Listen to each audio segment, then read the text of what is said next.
Hi guys, it's Miss Nizelek here. I went to school today and look at what I brought back with me. I went back to get this because we had started it. We're all the way to chapter 11, and I thought you guys might like hearing the rest of what happened with The Mouse and the Motorcycle by Beverly Cleary. And if you like this story, Beverly Cleary has a ton of books that she's written. And there's also a lot of other books about the mouse and the motorcycle. And I think there's a movie out about it too. You might be able to find it somewhere and rent it and watch it on while you're off on the break. So anyway, we're to chapter 11. I'm going to flip it around now.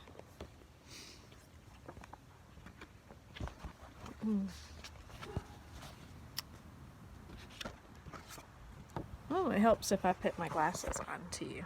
You guys know how that is with me. All right. I have to go out into the hotel, Ralph informed his relatives. I've got to help the boy. Oh, no, not out into the hotel, cried Ralph's mother. Not while the housekeeper is looking for mice. If you're seen, we'll all be in danger. I'll be back before dawn, said Ralph staunchly. I must go. Don't try and stop me.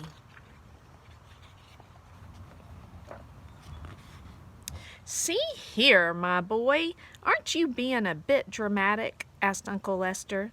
Whatever do you have to go out into the hotel for? To pilfer a pill, said Ralph. An aspirin tablet. His answer was dramatic enough even for Uncle Lester. His entire family stared at him in disbelief. Not an aspirin!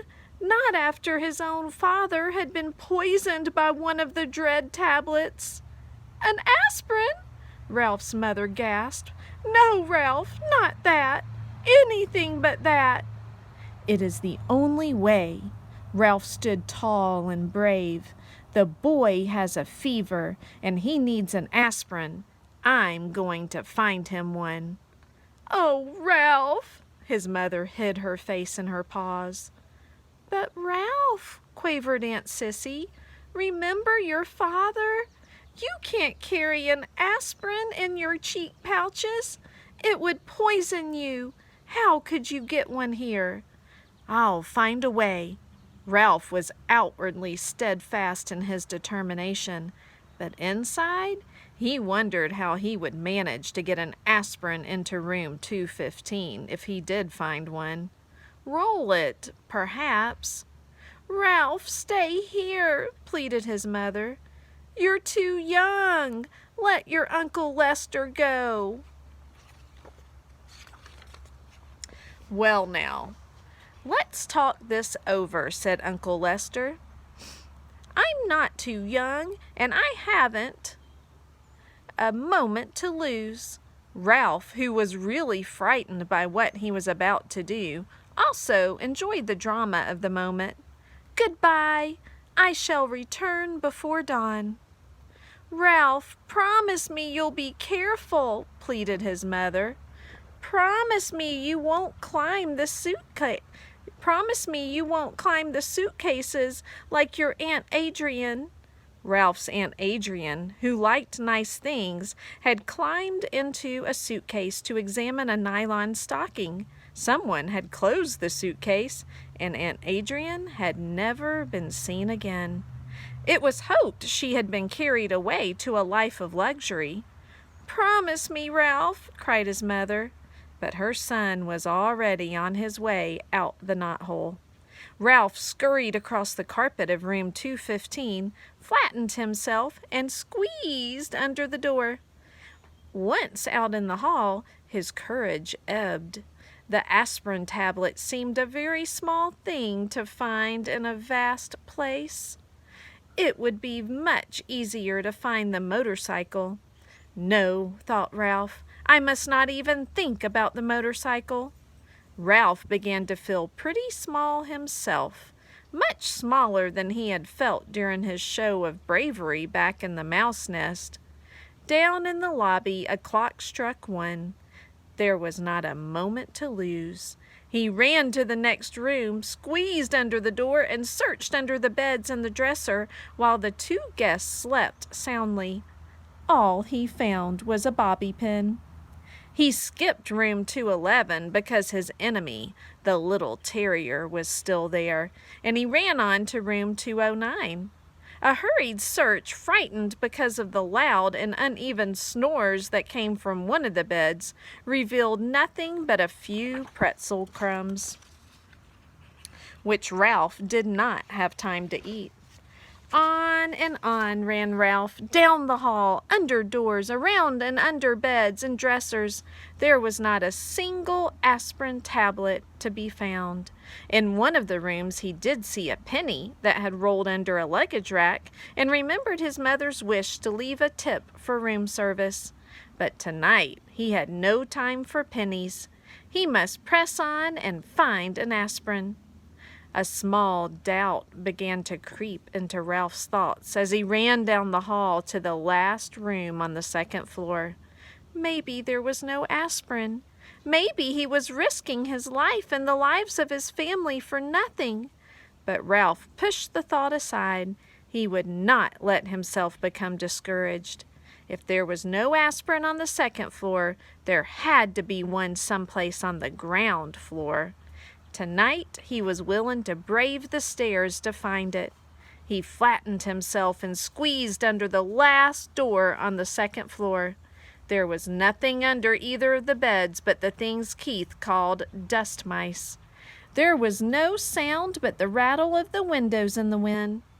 Ralph started across the carpet toward the dresser when suddenly a light from the bedside table blinded him. He stopped, rooted to the carpet by fear, even though it was not likely that anyone was going to cut off his tail with a carving knife.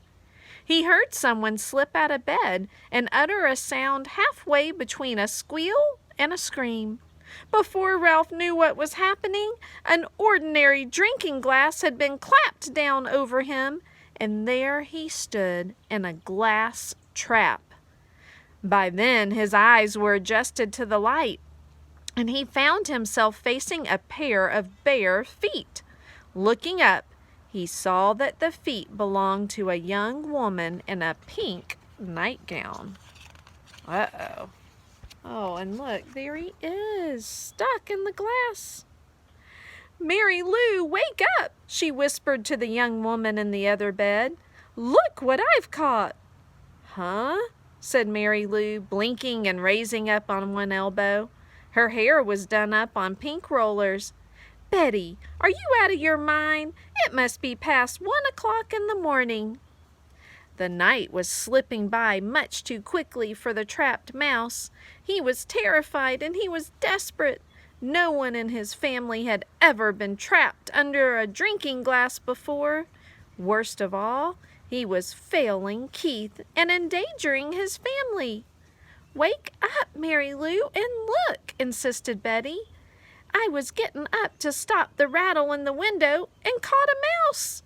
This news roused Mary Lou from bed, and the two young women knelt on the carpet to look at Ralph, who promptly turned his back. He did not care to be stared at in his misery, but it was no use. The woman moved around to the other side of the glass. "Isn't he darling?" said Betty. "Just look at his cunning little paws." Mary Lou leaned closer for a better look. "And his little ears, aren't they sweet?" Betty was delighted. It was disgusting. It was bad enough to be trapped and stared at, but to have this pair carrying on in such a gushy fashion was almost more than Ralph could stomach. Cunning little paws indeed. They were strong paws, paws for grasping the hand grips of a motorcycle. "Oh, Betty, do you suppose we could take him back to Wichita with us?" asked Mary Lou. "My 3rd grade would love him." "So would my kindergarten," agreed Betty. "We could keep him in a cage on the ledge and all the children could bring him food from home. It would be such a good experience for them to have a pet in the classroom." Ooh, what if I found a mouse and brought it to school? Well, thought Ralph grimly, I always wanted to travel. A cage in a kindergarten in Wichita, however, was not exactly the destination he had in mind. The minutes were slipping by dangerously fast. He had to do something. Look! He shouted through the glass in desperation. Let me go! Please let me go! There's something terribly important I've got to do. He squeaked, marveled Betty. He's adorable, squealed Mary Lou. It was no use. Young women could not speak his language. Ralph was in despair. He thought of Keith tossing feverishly in his bed and of his family huddled in the mouse nest waiting for his safe return. But I don't see how we could take him back to Wichita, said Betty sensibly. We're driving to San Francisco and then to Disneyland before we start back. How could we carry him thousands of miles?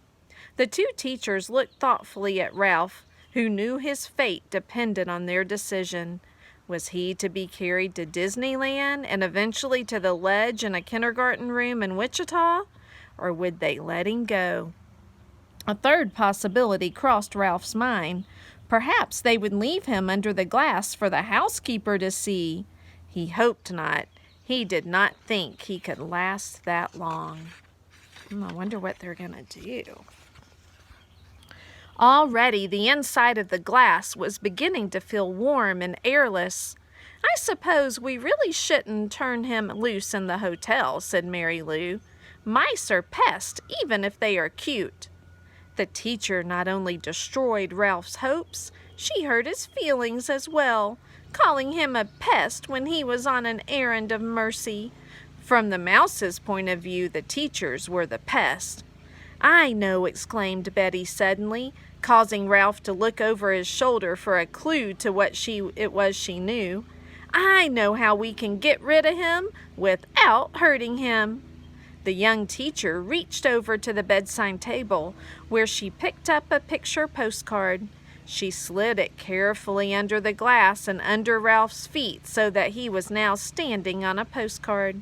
He noticed the picture was of a giant redwood tree, the same postcard all travelers bought when they came to California. Now what are you going to do? Asked Mary Lou. Watch. Betty carefully lifted the postcard, Ralph, and the glass, and walked across the room. Even though he knew it was useless, Ralph scrabbled around in his tiny prison. He was afraid she was taking him toward the wash basin. He had heard of mice being drowned by people who did not like traps. The teacher walked not to the wash basin, but to the open window. She held Ralph across the sill, removed the postcard from the glass, and gave it a little jerk that shook Ralph off into the vines that grew up on the side of the building. There, she said, and closed the window, leaving Ralph clinging to a vine high above the ground. And that takes us to chapter 12. And tomorrow I'll send y'all another link so that you can see what happens to Ralph in chapter 12. There he is hanging from the vines. And 12 is called An Errand of Mercy. So I hope you guys enjoy listening to chapter 11 and tune in tomorrow for chapter 12 or whenever you can so you can hear the rest of the book. All right, guys, we'll talk to you later. Bye.